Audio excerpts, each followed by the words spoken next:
As a big fan of retro gaming and of course arcades, I just wanted to check out on AliExpress what are like say affordable bar tops.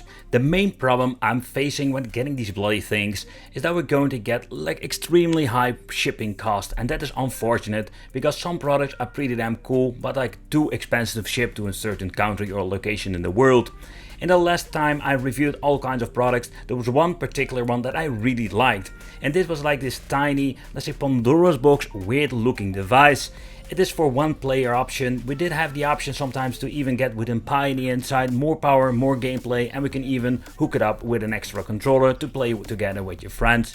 If it's going to be super convenient, that is another story, but I was quite surprised to see that we can actually find something pretty decent. Because in the arcade, let's say cheap bar tops, oh boy, I've reviewed all kinds of products and most of them were like pretty damn awful.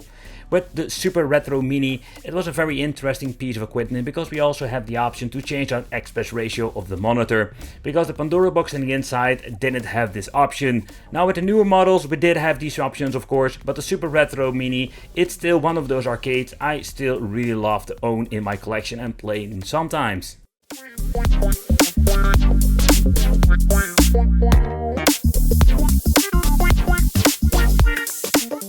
In the jungle of Pandora's boxes, you never know what you're going to get, and that was one of the reasons why I started reviewing these things, just to see if they're all good or are like really bad. In the last couple of years, I can tell you some of them were even getting worse than improving the problems they had in the past. It's absolutely crazy if you think about it, but with this mini arcade I was quite surprised to see what it could play. It was still very limited, especially when you're looking at the newer models, but it didn't spoil the fun, because some of the games I really love to play, like think about a Mortal Kombat or a PlayStation game like Tekken, they work pretty damn well on this. And overall, I already said, like the first impression, I was very pleased with it. It looks kinda cool, and this thing has a lot of potential. By the way, what I do like about it is a real portable device, so this means you can bring it with you. It has built-in battery that you can recharge. The control panel. The control panel is like your typical control panel which you're going to get with most of the arcade machines.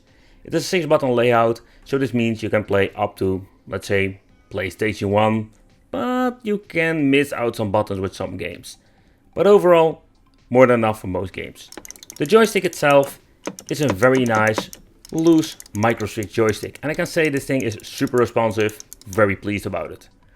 The buttons is a different story. Like these cheap quality buttons, it's a very long travel button. It's not really bad, but I'm just going to be honest, I wish they used Senwa. When powering on, you're going to get this amazing light up feature. It's not too bright, it looks very nice. Over here we're going to get the pause, select, start and the volume control. The pause button is needed if you want to go back to the main menu when you're playing a game. We're going to get two very tiny speakers, and I must say they sound quite nice. Mid and high are very good, and a slightly touch of bass.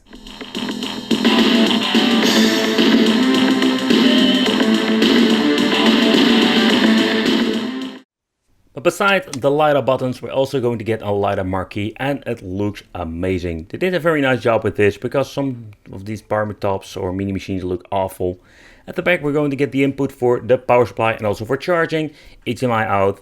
We're going to get the setting button like with the Pandora's box, USB out, and of course Ethernet connection. But so far I know we don't need the Ethernet connection because there is no functionality inside in the software. Are your typical batteries you can pick up from Amazon. Take consideration, so far I know like they're always really hard to find or getting the real ones.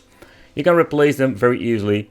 And the thing is, like with these batteries, they are not always coming with the arcade machine itself. So if you want to know for sure, always double check with the seller if you're going to get some batteries or you need to buy them separately. But okay, the next up, let's talk about the display itself. The display is a widescreen display, an IPS, and it looks amazing.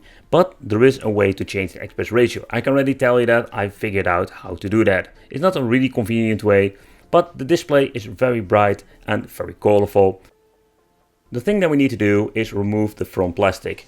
There are two big parkers in here.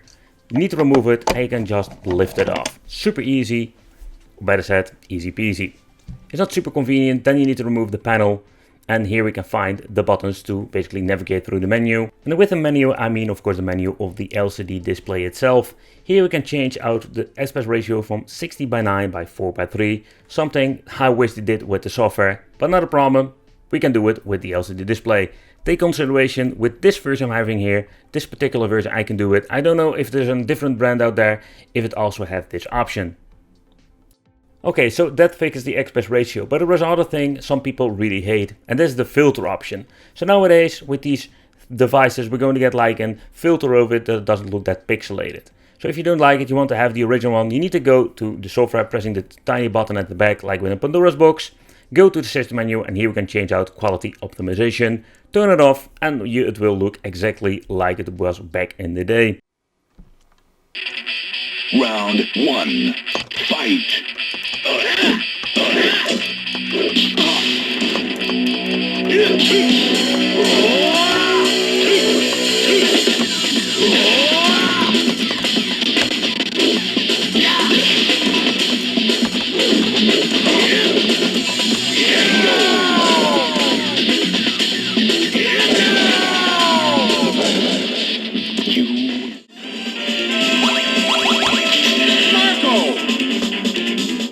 Mission 4, start!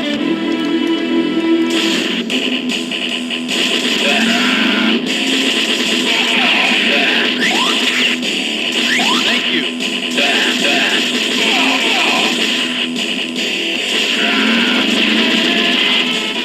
Were they adding so much stuff and crap on it? And the reason crap, because there are so many double titles. Beside the point that they're even not fitting the box anymore, it's absolutely one freaking chaos. And in my opinion, it's a little bit of a mess. Unfortunate, we have seen this like 7 years ago or something with the first generation of Pandora's boxes, but they keep doing the same problems. Like shorten the names and keep it clean and simple, but they don't do that at all. So that's basically what we're going to get when it comes to the game list.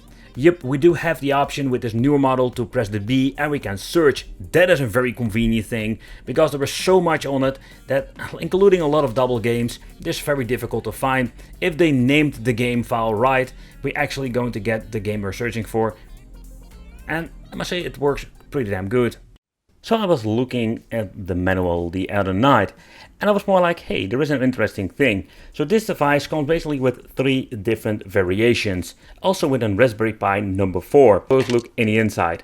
Another thing that I want to do is like, what can we get in the inside and can we upgrade it in the future? What are like the modding possibilities? I must like the main board, this super mini retro Pandora's box thing, I must say it's not bad and has a lot of potential.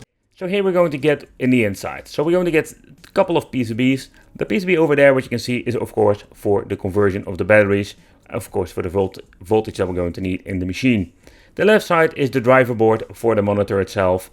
And at the right we're going to get the main board. The control panel is quite interesting, because you can do some modifications.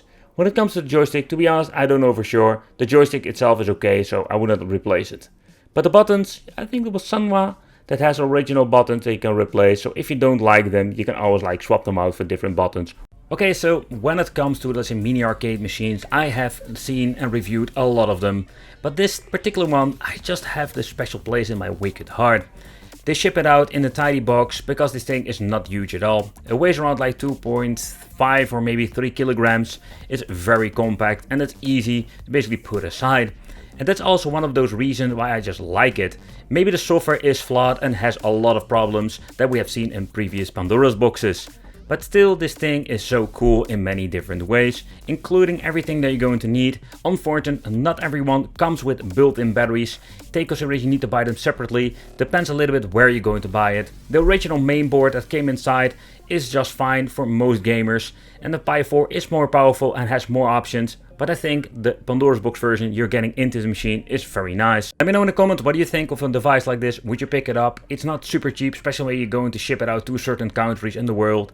It does have like crazy shipping. Thanks for watching, and it would be great to see you in the next video.